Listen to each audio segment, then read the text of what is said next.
जय Hind everyone. Start करते हैं हम एक और रिप्रेजेंटेशन किसी भी कॉम्प्लेक्स नंबर की, जो है हमारे पास Eulerian form of a complex number. ठीक, बहुत सिंपल सी फॉर्म है। कहती क्या है इसको समझ लेते हैं, क्योंकि कॉम्प्लेक्स नंबर हर बार सिंपल सा हो ऐसा जरूरी नहीं है ना। तो हमें हर एक फॉर्म आनी चाहिए ताकि हमारी कैलकुलेशन बचे, हमारा टाइम बचे। तो we have what we have e की power iota theta equals to cos theta plus iota sine theta. ठीक, e की पावर आयोटा थीटा को हम कॉस थीटा प्लस आई साइन थीटा के फॉर्मेट से दिखाते हैं, एंड e की पावर माइनस आयोटा थीटा को हम cos theta minus iota sine theta के फॉर्मेट का दिखाते हैं। ठीक, ये दो रिप्रेजेंटेशन जो है ये कहलाती है, ये ऑयलर भाई साहब ने दी थी, इसलिए इनका नाम ही Eulerian form of a complex number है। नाउ आपको याद होगा, आपने ज्योमेट्रिकल रिप्रेजेंटेशन में किसी भी कॉम्प्लेक्स नंबर को z equals to mod z into cos theta plus iota sine theta के फॉर्मेट का लिखा था, है ना। So z equals to mod z और कॉस थीटा प्लस आई साइन थीटा हो जाएगा e की पावर आयोटा थीटा।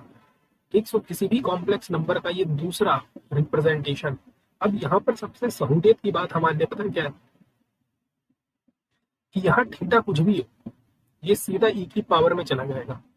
ठीक, तो ये रिप्रेजेंटेशन आपको याद रखना है। इस पर बेस्ड हम एक क्वेश्चन करते हैं ताकि आप लोगों की जो क्लियरिटी है वो और अच्छे से हो जाए। तो स्टार्ट करते हैं हम एक क्वेश्चन कि कैसे क्वेश्चन आपके एग्जाम में इस पर बेस्ड बन सकते हैं। फिर हम सब इंपॉर्टेंट प्रॉपर्टीज पर चढ़ेंगे, मॉड्यूलस और आर्गुमेंट की, जो हमारी हेल्प करेगी कैलकुलेशन को और इजी बनाने के लिए। लेकिन उससे पहले ये क्वेश्चन हम सॉल्व करते हैं। क्वेश्चन क्या कह रहा है, summation n varies from 1 to 10। हमें इसकी वैल्यू कैलकुलेट करनी है समेशन की। तो सबसे पहले जो मेरे पास फॉर्मेट होता है ना, वो फॉर्मेट होता है कॉस थीटा प्लस आई साइन थीटा, या फिर कॉस थीटा माइनस आई साइन थीटा, है ना। इसी को मैं बोलता हूँ e की पावर आयोटा थीटा, और इसको मैं बोलता हूँ e की पावर माइनस आयोटा थीटा। तो इस पर देखते हैं, यहाँ पर हमारे पास कॉस थीटा के साथ माइनस आयोटा है, तो सबसे पहले हम एक काम करते हैं, माइनस आयोटा को बाहर ले लेते हैं, है ना। तो ये हो जाएगा n इक्वल्स टू 1 to 10। इधर बन जाएगा मेरे पास कॉस 2n पाई बाय 11, और ये बन जाएगा माइनस, अब देखो हाँ, यहाँ पर 2n पाई बाय 11, यहाँ पर आयोटा नहीं है, यहाँ पर आयोटा नहीं है, तो आपने माइनस आयोटा कॉमन लिया है, इसका मतलब आपने 1 अपॉन माइनस आयोटा से यहाँ क्या किया होगा, डिवाइड किया होगा। ये बात क्लियर है। ठीक, so we have minus iota times of n varies from 1 to 10। ये हो जाएगा मेरे पास cos 2n पाई बाय 11, और आपको पता है डिनोमिनेटर में हम आयोटा की टर्म नहीं रहने देते, तो हम क्या करेंगे, सिंपली रैशनलाइज कर देंगे, आयोटा से मल्टीप्लाई आयोटा से divide, and we have sine 2n pi by 11। ठीक, so minus iota times of n equals to 1 to 10, ये मिल गया cos 2n पाई बाय 11, और यहाँ पर क्या हो जाएगा, आई स्क्वायर -1 होता है, minus minus plus 1, so plus का iota times of sine 2n pi by 11। तो ये मेरे पास सेम फॉर्मेट बन गया ये वाला। यहाँ पर थीटा का काम कौन कर रहा है, 2n पाई बाय 11। इसका मतलब इसको मैं कुछ इस टाइप का लिख सकता हूँ, summation n varies from 1 to 10 e की पावर 2n पाई बाय 11। ठीक, so we have minus iota times of n equals to 1 to 10 e की पावर 2 पाई बाय 11, और इस कंप्लीट की पावर में n लिख सकता हूँ। ठीक, नाउ हम ऐसा अज्यूम, देखो ये e की पावर 2 पाई बाय 11 तो एक कांस्टेंट क्वांटिटी है, तो इसको हम कुछ अज्यूम कर लेते हैं। 2 पाई बाय 11 को सपोज मैंने अल्फा अज्यूम कर लिया, तो मेरे पास जो अब समेशन तैयार हुआ है वो क्या हुआ है, n equals to 1 to 10 alpha की पावर n। तो अगर आप इसे ध्यान से देखो तो ये है क्या, alpha plus alpha square plus so on alpha की पावर 10, जो एक ज्योमेट्रिक प्रोग्रेशन है। क्या है, ज्योमेट्रिक प्रोग्रेशन। और जिसने ज्योमेट्रिक प्रोग्रेशन खैर अभी नहीं पढ़ा है, उसके लिए तो कोई टेंशन की बात नहीं है, क्योंकि फॉर्मूला भी लिख देते हैं कि जो आपके पास ये सीरीज है ये किस फॉर्म में है, ज्योमेट्रिक प्रोग्रेशन के फॉर्म में। तो इसका जो फॉर्मूला होता है वो होता है a इंटू आर की पावर n -1 अपॉन r -1। ठीक, ये हम पढ़ेंगे एपीजीपी, जहां पर हम r को कहते हैं कॉमन रेशियो, इसलिए हम कॉमन रेशियो सी आर। और कॉमन रेशियो की वैल्यू कैसे कैलकुलेट की जाती है, a2 अपॉन a1। ठीक, तो बस इसी फॉर्मूले का यहाँ पर यूज करने वाले।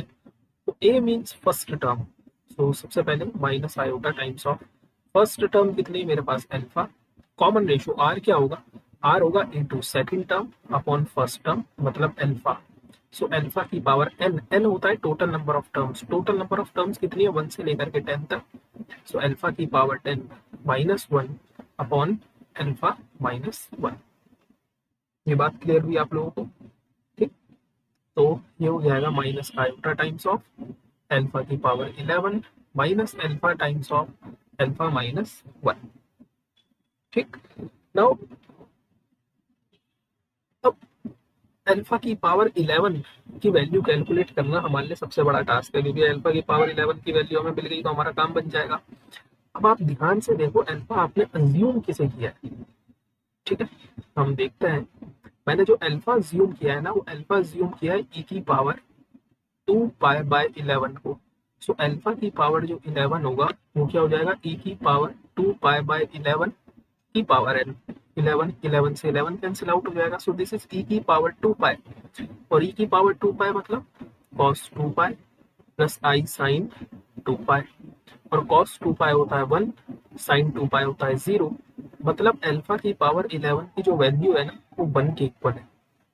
तो ये क्या हो जाएगा 1 माइनस अल्फा अपॉन अल्फा -1 ना, ऊपर से हम माइनस साइन कॉमन ले लेते हैं।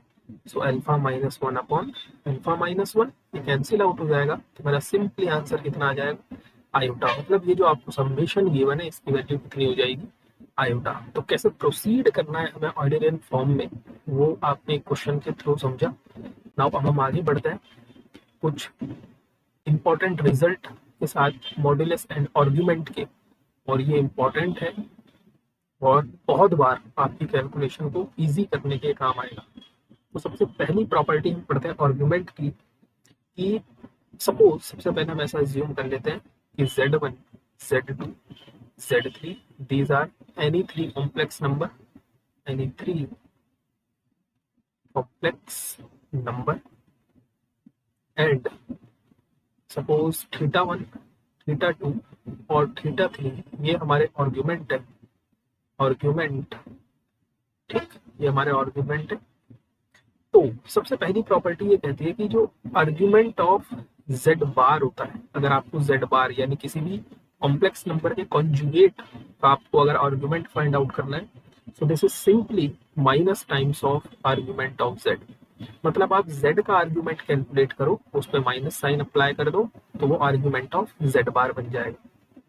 Second property, argument of z1 into z2 equals to argument of z1 plus argument of z2।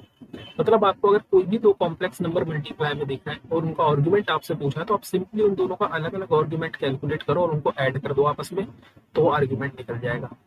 Next, what is argument of z1 upon z2? So this is simple argument of z1 minus argument of z2। कितना clear है, argument of z1 minus argument of z2। In the same way अगर आपसे argument of z1 z2 बार पूछे, तो आपको पता है multiplication में ये दोनों क्या हो जाएंगे, अलग अलग एडिशन में हो जाएंगे। Argument of z1 argument of z2 bar, और argument of z2 bar is same as what, minus times of argument of z1। ठीक है, नाउ नेक्स्ट प्रॉपर्टी पर बढ़ते हैं। आपने modulus of z1 plus z2 के स्क्वायर का एक फॉर्मूला पढ़ा है, क्या पढ़ा है, mod z1 square plus mod z2 square plus 2 times real part of z1 z2 बार। ये हमने सीखा था modulus of a complex number में। नाउ इसको हम चर्चा करते हैं कि ये अगर हमारे पास आर्ग्यूमेंट का क्वेश्चन है तो उस पर हम ये फॉर्मूला कैसे अप्लाई करेंगे, तो इसकी वैल्यू सेम होती है मॉड्यूलस ऑफ z1 स्क्वायर। अभी कहाँ पर ये कैसे फॉर्मूले यूज होंगे हम इन पर भी चर्चा करेंगे। Plus 2 times of modulus of z1 modulus of z2 cos theta 1 minus theta 2। तो आपको ये दोनों फॉर्मूले याद होने चाहिए। ठीक,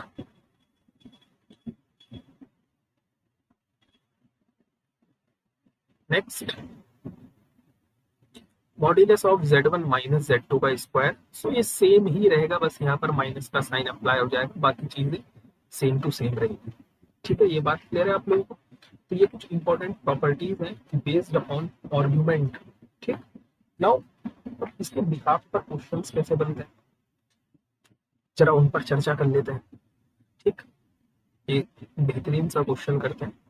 ठीक, क्वेश्चन क्वेश्चन ये कह रहा है कि suppose let z1 and z2 be any two complex number. Suppose ये मेरे पास कोई भी दो कॉम्प्लेक्स नंबर है such that modulus of z1 plus z2 equals to modulus of z1 plus modulus of z2, then what is the relation between then what is the relation between argument of z1 and z2। हमें ये बताना है कि इन दोनों के argument में क्या relation होगा। तो क्वेश्चन इस टाइप के आपके एग्जाम में दिखेंगे आप। ठीक, तो हमें गिवन क्या है, हमें गिवन है modulus of z1 plus z2 equals to modulus of z1 plus modulus of z2। Now हमने ये बात डिस्कस की थी मॉड्यूलस में कि कभी भी इस टाइप की मॉड्यूलस हमारे पास आए तो हम सीधा उनके स्क्वायर पर डील करेंगे। ठीक, तो एक काम करते हैं, दोनों तरफ स्क्वायर कर देते हैं। So we have modulus of z1 plus modulus of z2 का स्क्वायर। तो ये क्या हो जाएगा, this is what, this is mod z1 square plus mod z2 square plus, अब देखो आपके पास दो फॉर्मूले हैं, आपसे रिलेशन किस में पूछा है, आर्ग्यूमेंट में। तो मैं कोशिश करूंगा कि इसका फॉर्मूला आर्ग्यूमेंट में ही अप्लाई करूं। 2 times of mod z1 mod z2 cos theta 1 minus theta, और इधर सिंपली फॉर्मूला खुल जाएगा mod z1 square plus mod z2 square plus 2 times of mod z1 mod z2। Now in दोनों से ये दोनों तो कैंसिल आउट हो जाएंगे। So we have 2 times of mod z1 mod z2 cos theta 1 minus theta 2 equals to 2 times of mod z1 z2। Now इस पूरे से ये पूरा कैंसिल आउट, दैट मीन्स जो cos theta 1 माइनस theta 2 है वो किसके इक्वल है, 1 के, जहां पर theta 1 और theta 2 क्या है, these are the argument of the complex number z1 and z2। ठीक है, अब cos theta 1 minus theta 2 equals to 0 है, इसका क्या मतलब है, सबसे पहले तो आप ये बताओ। That means cos theta 1 minus theta 2 equal to 1 किसकी वैल्यू होती है, cos 0 की। That means theta 1 minus theta 2 equals to 0 means theta 1 equal to theta 2। Now theta 1 है क्या, this is argument of z1, और थीटा 2 क्या है, this is argument of z2। तो इन दोनों के बीच क्या रिलेशन है कि आर्गुमेंट ऑफ z1 और आर्गुमेंट ऑफ z2 दोनों सेम होंगे। तो याद रखना, जब भी दो कॉम्प्लेक्स नंबर में इस टाइप का रिलेशन आए कि modulus of z1 plus z2 equal to modulus of z1 plus modulus of z2, that means उनके आर्गुमेंट क्या होता है, आपस में सेम होता है। ठीक है, याद रखना ये बात। एक क्वेश्चन और करते हैं इसी पर बेस्ड, सेम यही क्वेश्चन है, लेकिन अब की बार उसने क्वेश्चन में आपको क्या बोला है, बैक हो रहा है ना, कोई नहीं। Suppose let z1 and z2 these are any complex number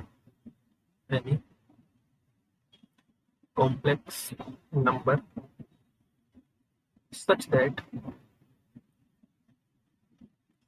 अब की बार आप उसने आपको दिया है modulus of z1 plus z2 का square equals to mod z1 square plus mod z2 square.